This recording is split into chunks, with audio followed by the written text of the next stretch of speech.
Hello, my name is Karlys Wells.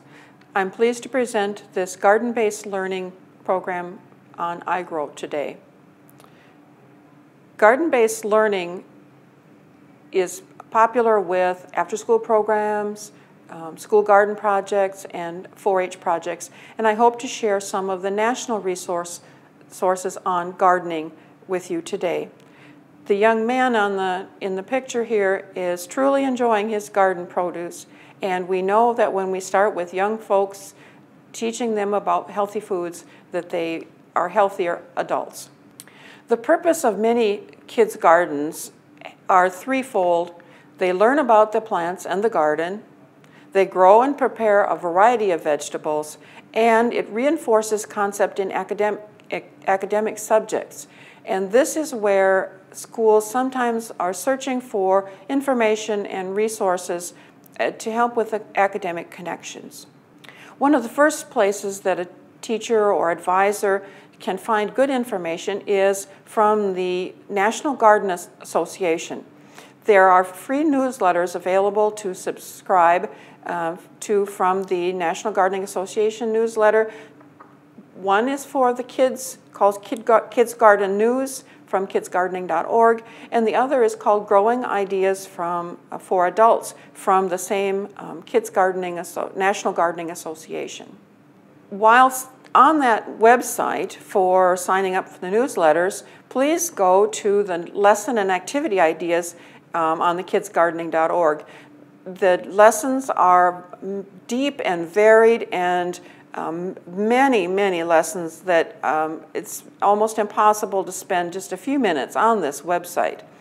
The lessons are divided into subtopics for easy searching, so the website is very user-friendly. They're divided into topics such as completion time, anywhere from 10 minutes to days of activity time. There's connections for the curricular connections, so it might be math or science or language arts that you're looking for in activity.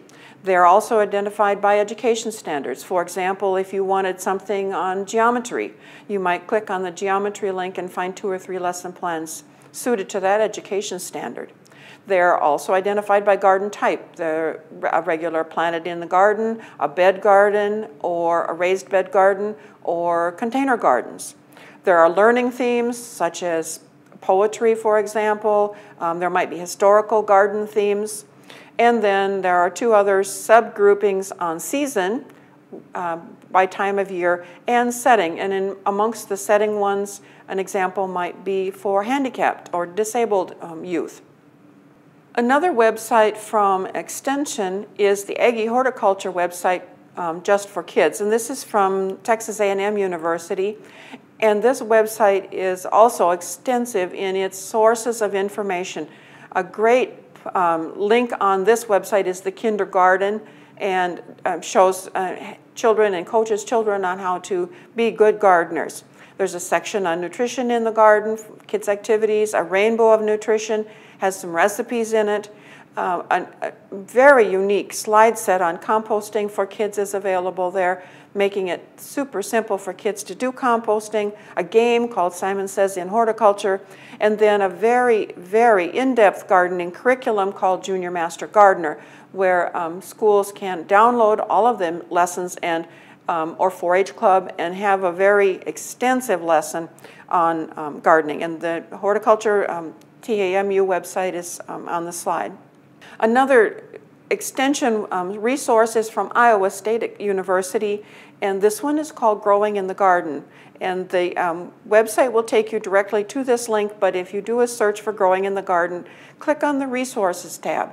This one is special in the fact that it is so greatly detailed that there will be almost no questions when you're doing the lesson, and it's very much science and plant science-based lessons in this particular curriculum.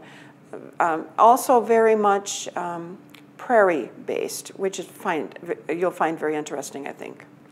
A USDA resource on growing in the garden is called Grow It, Try It, Like It.